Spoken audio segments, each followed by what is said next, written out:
Welcome to our home. This is The Craft of Research. It is our honors research book. We all have read sections and would like to discuss some things with you. We all read the whole we all read chapters. the entire But we're section. going to discuss. Yes. Ellie, how about you start? Alright, so I'm reading from page 18, section 2.2, Understanding Your Role. In true research, you must switch the roles of student and teacher. When you do research, you learn something that others don't. So when you report it, you must think of your reader as someone who doesn't know it, but needs to know, and yourself as someone who will give her a reason to want to know it. You must imagine a relationship that goes beyond, here are just some facts I've dug up. There are 3 better reasons for offering those facts, which include the fact that you found some new and interesting information, that you found a solution to an important practical problem, or that you found an answer to an important question. I feel like the research I'm most interested in relates to the second subject, the solution to an important practical problem, because what I'm interested in is chemical research on medical issues, and so it's solving medical issues that would potentially save lives. That relates to my point that I'm reading, which is Excellent. actually right after Ellie's. So my section is on page 20, section 2.3. It's talking about how to determine your relationship with your readers, so like how you speak to them. And there are 3 different roles you can take as the author. So I have information for you, I can help you fix a problem, or I can help you understand something better. So I have a question for you, Ellie.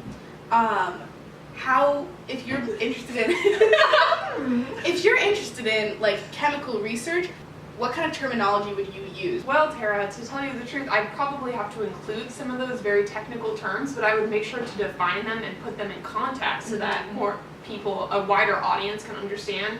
And I'd make sure to emphasize the more practical application, which is the medical work, and that would be something on a level that more people would understand and be able to relate to in their lives. So would you expect people like us to be able to read it? Or Yes, like your that would be the professors? goal. Okay. Yes, is that anyone could read it and take away a pretty general understanding of what's going on. So in this section, it presents 3 different ways you would speak to different groups of people.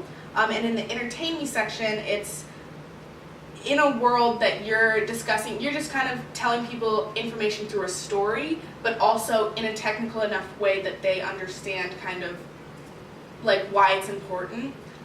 Versus like how Ellie would probably go about her research, which is like help me understand something better, which is on the next page. Which is like more technical.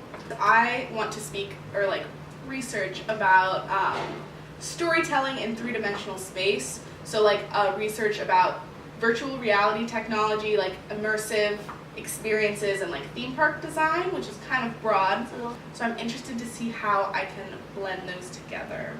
So actually the section that I picked has to relate to what you just said about having to narrow it down, because I'm on page 34, about going from your interest to picking a topic. I talked a lot about how it doesn't really matter if you're an expert or not in the field that you want to talk about. You just need to be passionate enough to want to become an expert, and then write about whatever you learn in that capacity. One of the notes in section 3.1 that I thought was probably the most helpful was they talked about how to explore the research potential of your topics, which I think will be really helpful. For me, it talks about like going to the library and looking online, just if you like kind of know what you want to talk about, and seeing is there research that needs to be done, or like is it pretty comprehensively covered.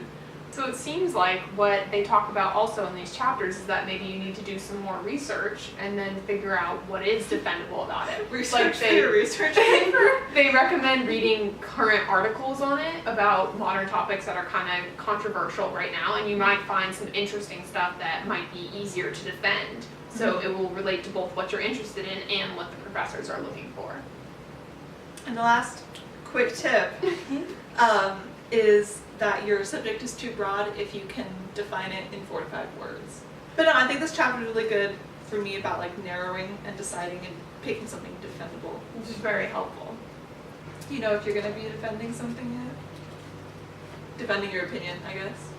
I think mine will be more centered on like looking, because I do a lot of more like science-based research, and so it's like actual work in a laboratory, and then what you're defending is like whether or not your point has practicability and like how it can actually be used. You need to say like a closing thing. It's a really cheesy sign off. In conclusion, Research. is important.